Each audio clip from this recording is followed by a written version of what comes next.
Welcome to Activations with JJ Ascension Message. In today's episode, I will be sharing with you some of the adventures I had doing timeline merging sessions over the 222 portal. If you're like most people who signed up for the sessions, not really even knowing what they were getting into, this episode is going to be really enlightening for you, and I'm excited for you to hear some of the details about what timeline merging really is. So, without any further ado, let's dive right in.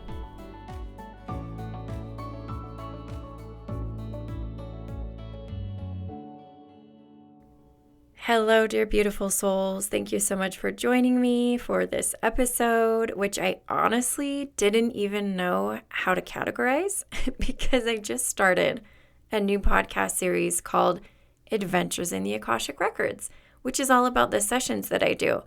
And interestingly enough, these sessions are not Akashic Record sessions, so I figured out it couldn't really fall under that category.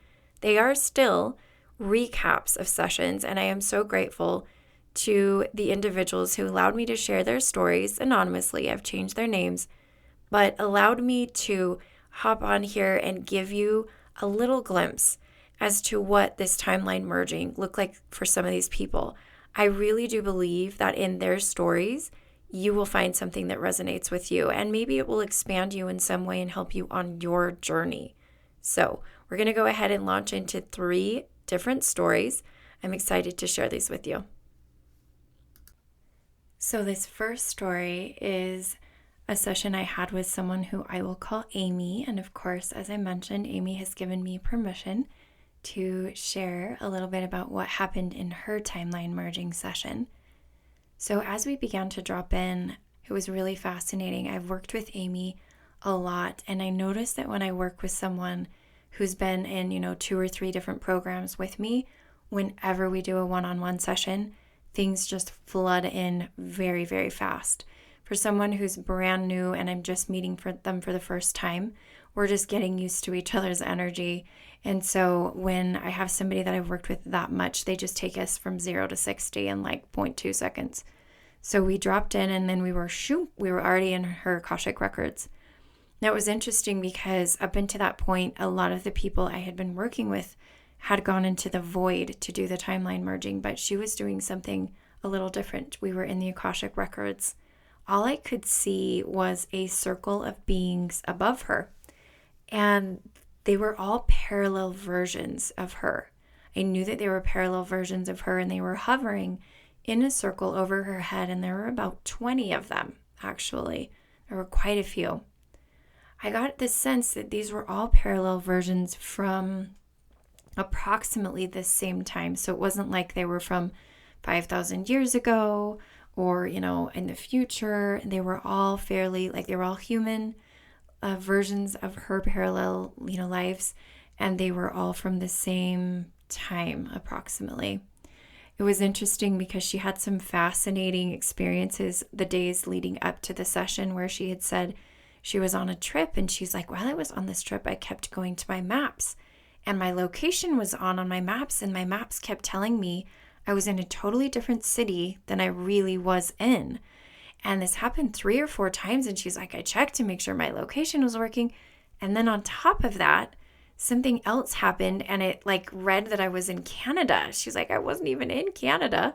And so she knew, and then I immediately knew as we were tapping into these beings circling around her, I was like, oh, each of these, some of these beings are from those locations. It's literally like a parallel version of you that lives in some of those places.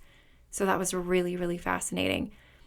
After that, I began to sense that these were going to integrate. Now, normally when I do multidimensional soul integration, it does take a little bit longer. I go through a whole process. And of course, that particular program is coming up soon where we actually walk through the past lives. We talk about what those past lives, what was happening in those past lives, and then they are integrated. Well, she's worked with me so much, I knew that she was already ready and prepared. She's very clairsentient, clairvoyant. And so those soul aspects were all ready to jump in. I was a little bit worried about how her body would respond to all of these soul aspects coming in, but I do trust spirit, and I do know that when I'm in a situation like that, usually the person has been totally calibrated beforehand. In fact, I set that intention. So I did still ask her to imagine that she was turning into a pool of water. And those energies, as they were dropping in, I saw like the individuals, but they look like streams of energy. And I said, well, it's kind of like little streams or waterfalls going into one big pool of water, which is like you. And so I immediately saw like them sort of dive into her energy one by one. And then I saw something really interesting. Each of these versions of herself had like a cord wrapped around their waist and like a string tied to that. And what her guides told me, they were carrying not only themselves, but they were carrying their entire timeline with them to be integrated into her. And that is why this was a merging of the timelines. They were helping her to merge all these timelines together. I don't know all of the ins and outs of what that means. Like, I didn't dig super deep into it. So I'll just kind of leave that there for you to ponder and take and run through your intuition.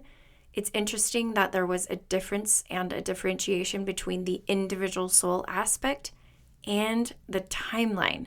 They didn't just automatically come in together. They had to be like tied together and then brought through. So as they all kind of hopped in to her energy, I felt her melding into like more of a plasma type energy and just absorbing them. And then I said, I definitely feel like we need to make sure that you're anchoring. And so I worked with her body a little bit more and we sort of finished that portion. By that time, we actually weren't very far along in the session because there's time magic now and Spirit has me do these incredible things in like 10, 15 minutes. So then we moved to the next thing and I said, okay, well, where are we going now? And they said, okay, we're going to the void now. And I was like, what? Where? I didn't even know why. But this is me. I'm like, I trust. So we go towards the void and we are going through this like tunnel. And I feel like these little dark little beings calibrating her energy to the energy of the void. And I said, they're kind of like bats, but the words coming to me are like cosmic fairies. Or later, it actually felt like it was fairies of the void. But I definitely felt like they were adjusting and adapting her body to be able to come into the energy of the void. If you have never been to the void before, the energy there is very intense. Just the other day in another timeline session, I took someone to the void. And after I got done, I could definitely feel it in my body. I was like, whoa, wow. I can't stay in there very long. Well, let me put it this way. I've been slowly calibrating to be able to stay in there longer, but I knew that like there was a time when I was like, okay, I think I need to be done in the void. I was feeling it in my body. Anyway, I sidetrack. Okay, so going back to her, we went through this tunnel of energy. We ended up in the void, and the first thing I said to her was, I see like this cauldron of void energy, and I feel like you're just supposed to put your hands in there and smear it all over your body just to calibrate to the void. So she just started applying that to herself. Those little cosmic fairy, void fairy things were helping her. I was doing light language. So much of this session had light language because there was just a ton of energy being moved. And then something really fascinating happened. I started to see this energy over her head, and it was spiral energy. And I saw it drop in, like, you know those ribbon dancers that are swirling the ribbons around their body? That's how I saw it. And I saw it in a lot of different colors. And I was like, okay, what are these? You know, I sometimes have to check in with the guides to be like, can you clarify what's going on here? And they said, these are timelines. These are new timelines, new vibrations that she hasn't experienced yet, right? So we merged all these other ones, and then it was time to bring in new timeline energies. The thing about these new timeline energies that I thought was interesting was that they didn't have like a being attached to them. Like they weren't being brought in by anybody. There was nobody around. It was just this ribbon of energy coming down and around her. So she just began to integrate all of those. And then when we were finished, I had her really anchored once again through the body, in, and sort of like pin them into her root chakra. So the end of all of those ribbons ended up in her root chakra. We then sort of escorted her back through that tunnel. Those fairies were still working on her. In fact, I saw different fairies after that. I saw these like brighter colored fairies that matched the timeline energies. And then they were calibrating and they were doing their light language. We dropped her back into her body. And what her guide said after that was that those strands, those ribbons, were actually seeds of timelines. They were seeds and they were being planted within her to then grow into a full-fledged timeline. So that was the story for this particular person. I'm so grateful to Amy for allowing me to share that. I hope something in this resonates. One of the reasons I'm sharing all these timeline stories is so that you can take this really abstract concept of merging timelines and understand a little bit more about what it means. The symbolism in the sessions helps us to give a physical representation to what's happening energetically and very abstract. So again, that one was really fun. This next story of the timeline session is about Jackie. And the interesting thing about Jackie is that we had an Akashic record reading just 2 weeks before she had the 222 timeline merging session. I thought that was very beneficial because when she came to the session, the second one, I felt like she had been calibrating. In fact, her guides said as much as that. They said that she had been calibrating, and she even said it. She like came into the session and she's like, I feel like so much has happened. It feels like last year when we had that other session, just so much energetic shifting. And one of the fun things about her is that she does womb healing. She works with women. And what I brought through in the Akashic record session was that she was connected to the Star Mothers. I actually brought through some information about the Star Mothers for her in this session that I'll talk about in another session of Ascension School, because it was really cool the way they explained who the Star Mothers are and what they do. But anyhow, we stepped into the energy of what we're doing, and essentially what I did was set the intention that we would merge any timelines, any soul aspects, any soul fragments. So this was a pretty heavy lift energetically for her to do, but her guides just said, yep, she's ready. She's ready to go. So, of course, overlighting the entire thing were the Star Mothers, which was beautiful. And they just began by calibrating her body. We had her body, it was so fascinating. We had her in this void area. So they brought her to the void where a lot of people go when I'm working with this timeline merging. But for her, it was kind of gradual. I didn't even realize we were in the void until they're like, oh, this is void energy. And I was there. So the void is intense. If you haven't been there very much, you definitely want to make sure that you spend small amounts of time and then build to more and more time. And I'll explain why in just a moment.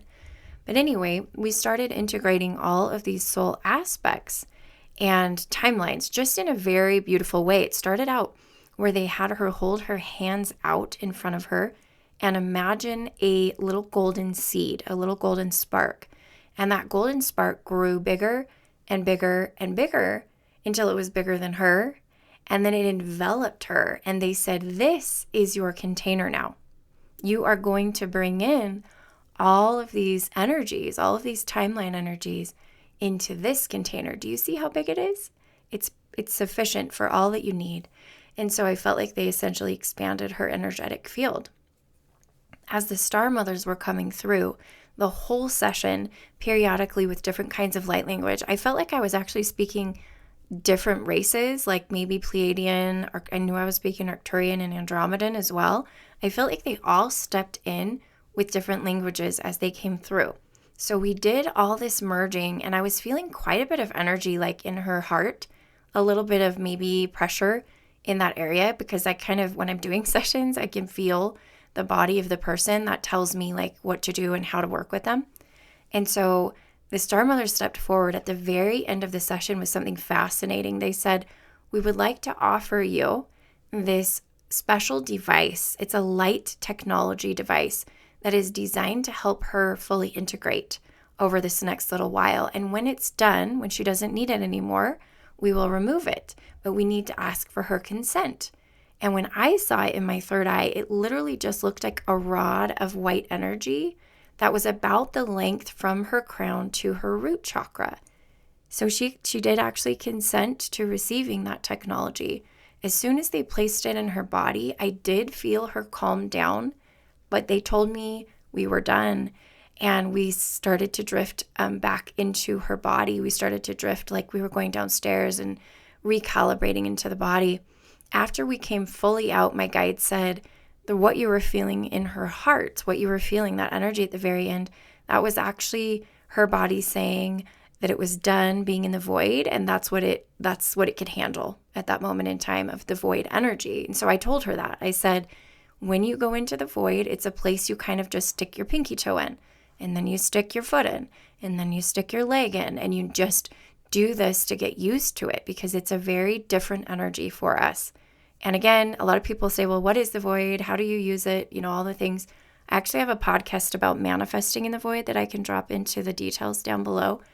But essentially, the void is the point of all creation. Some people see it as 0 point energy. Sometimes people call it black hole energy, cosmic womb energy. All of those are very similar to what I personally experience in the void. I don't see a lot in the void. It's all purely energetic. There aren't a lot of things coming through my third eye when we go into the void. And that's what these timeline sessions have been, my friends, let me tell you, honestly. So anyhow, that was a really fascinating story of this technology that was brought through to help her integrate. And I would invite you, hey, if you feel like you've had a really big activation sometime and you're working with your guides, in particular the Arcturians are very good at this, you might ask them for light technology to help you integrate a little bit better. All right, I have one final story of these timeline merging sessions that I did. I will call the woman in this session Shruti, and Shruti came in. I've worked with her several times, very familiar with her energy, and she often does work with several different Hindu gods and goddesses. They often come into our sessions, and so it didn't surprise me after we dropped in to the meditation. And funnily enough, I actually went to go play music. I always play background music in my sessions, and the music would not work. I could not get the music on, and I was like, okay, I know the music's not supposed to be on. I think I'm supposed to sing. So I actually did. I started singing in light language, and I knew that's how we were supposed to enter into the session. But once we did, Krishna immediately came through and escorted her to a higher level, a higher dimension. I could just feel like we were going up and up and up. And they said that we were going to a place like the void, a planet similar to the void, but not exactly. And all I could see were different colors, like dark maroon, dark red, dark blue, dark purple. I just saw those colors. That was like the color signature of the planet or this plane of existence. As we arrived there, I saw this basically like a throne or a chair made out of gold. And I said, okay, I see this chair. I think you need to go sit down in this chair. And once I saw that chair, I then felt this golden sphere energy just start to form around her. It was almost like just encapsulating her.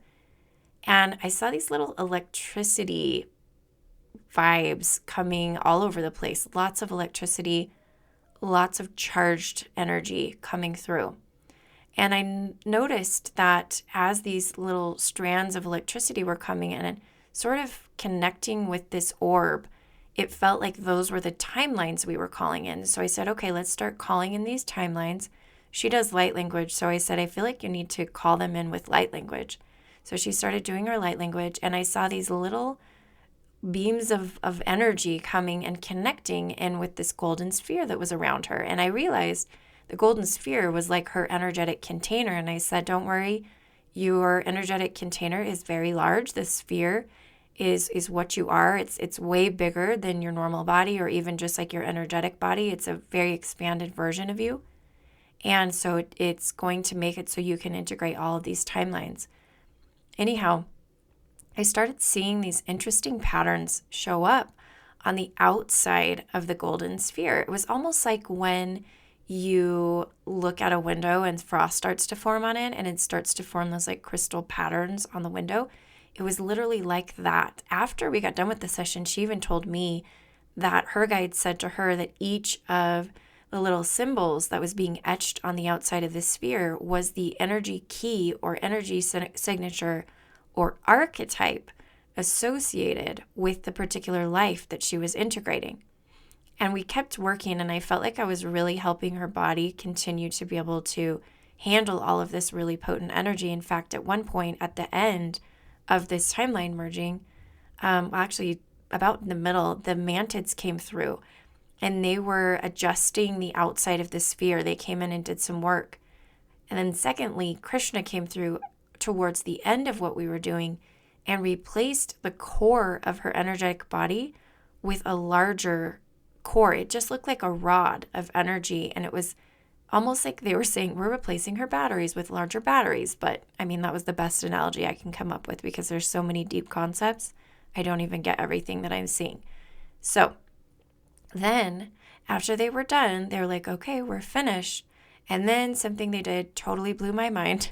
It took me into all this like quantum physics stuff that I don't totally grasp. Sometimes I see things with my third eye that I have no words for. And I was struggling with words in this session. I saw the sphere that she was encased in, that she had merged the timelines onto, literally turn inside out with her in it. And she turned inside out. And I was like, what is going on? Her guides were like, it's okay. It's okay. Like, tell her what's happening. Tell her that this is like, that upside down is now going to be right side up. That is literally what they said. They said, upside down is now right side up. Do not be alarmed. It's going to feel a little weird at first. It's going to feel a little awkward. This is the new way that you are going to feel and see and sense things. So they had her stay in that for a while. And after a few moments, I started to tap in through my third eye to something else I was seeing. After she flipped around, and it was almost like petals of a lotus flower were enclosing the sphere as it was at the beginning, and then they just flipped around and enclosed it the other way.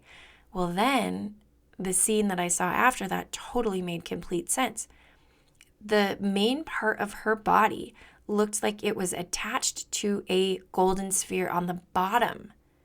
So almost just like those petals had flipped down and around, and she was now out of the sphere. The sphere was under her, and she was like floating around, and this super activated golden being with this long golden hair, literally like a goddess energy. It looked like an oversoul, and I can tell an oversoul when I see one, and it did feel like it. In fact, it had the same energy signature as Krishna when they first came through. And so as I was describing this to her, I was like, okay, I feel like you're just floating around and you're enjoying this energy body. After we got done and I was talking this through with her, she says, I felt like I was on a cosmic scooter. And I was like, yes, that's what it looked like to me. You're just floating through the universe on this cosmic scooter. What my guides told me was that it was similar to a Merkaba. It was literally like a personal spaceship vehicle that's attached to you, that's part of your energetic body, because I could not tell where her body ended and this quote unquote vehicle spaceship thing began. So I have to safely assume that that's what it was that it's part of her energetic body now. As we were sort of debriefing at the very end of the session, I definitely had to go back in with spirit and say, okay, what happened? Like, what did we just do? This is different than all of the other, well, most of the other ones I've done so far. Actually, I can say all of them. It was really different than all of them. And what her guide said was, you were not only merging timelines for her human self, her human soul aspect, you were at the next level of density, helping her oversoul merge timelines. Oh my goodness. Now, I have to tell you, I've been working with this person for a really long time in different programs that I do. And whenever I work with someone over and over like that, it just happens that we're able to do different things because I get to know their energy. They get to know my energy. I get to know their guides. I get to know their soul, all of these things. And so it wasn't surprising to me that we did this. It was just surprising to me that the oversoul was requesting or was receiving this help in merging timelines. And I know we have a soul contract, like I 100% do. Everybody that I work with, I know we have soul contracts. And it's just incredible when something like this happens and you realize you're not just working at this individual human life level, you're working at other levels. Now, I want to tell you something. You may listen to this story and think, whoa, JJ, how do you do that? And I'm going to tell you right now, I'm not telling you this story for it to be something weird and rare. This is something that you can learn how to do, not only for yourself, but if you're a light worker, for other people. We are being invited to start working with higher level versions of people, higher density versions of people. This isn't the first time I've ever worked with somebody's oversoul, and that's a story for another day. That was a really fun session that I once did when I was working with someone's oversoul. But anyhow, I thought it would be fun to share that. Open your perspective on what you can do, what parts of you can work with. There are no limits, my friends. There are no limits. All right, those are the 3 stories I'm going to share for today. I hope you enjoyed this little bit of show and tell and descriptions and recaps. Again, these are my timeline merging sessions. I am no longer offering them for the time being, but I am offering Akashic Records one-on-one readings. I have a wait list for those, and it's about a 1 to 2 month out, just depending on how things play out over the next little bit. But you can hop on the link below and you can sign up to do a one-on-one Akashic reading with me where we can do crazy things like this. All right, my friends, I'm going to finish up this podcast by reminding you of some events that I have coming up. And there are quite a few. So if you're going to hang out with me for the long haul, thank you so much in advance. First of all, coming up this weekend on Sunday, March 5th, we have our Atlantean Golden Age gathering. This is actually only our second one, and I'm really excited for what's going to come through. Our very first one we did this year was intense. If you have not grabbed the playback for that even, whoa, I highly recommend you do. It was incredible energy. Like, so many people had visions of past lives. A lot of stuff came through in that one. So you can either listen to the playback or join us live on the 5th. There's that gathering. Now, my month of March is jam-packed. If you've looked at my offerings page, you will see. In fact, I did a whole podcast episode about why I'm doing so many different things. But I'm going to just tell you in a nutshell of some of the highlights of what I'm going to be doing. First of all, I have the upcoming Priestess Portal. That starts mid-March. It's an incredible container, very high vibrational, where you're going to be calibrated and upgraded in ways you didn't even think were possible. That is for women only. But don't fear, I have a men's only offering now. This is the first one I've ever done. Mid-March as well. It's 2 1.5-hour workshop sessions. I'm going to be collaborating with Esteban of the Barefoot Healer, and he and I are going to be doing a wizard activation workshop. So listen to me. If you are a man and you are interested in energies like Merlin and Ra and Thoth and Atlantean King Priests, this is where you want to be. The link to sign up for that is below, just like everything else I'm talking about here. I also have coming up, and this actually doesn't start till the beginning of April, but we're closing it at the end of March, another virtual online course. We are calling it the Star Mother's Circle of Wisdom.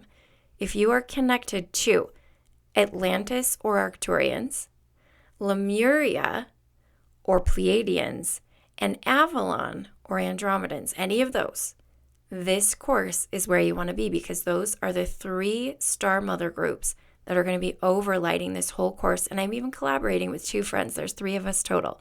There's a lot of number 3s in this course.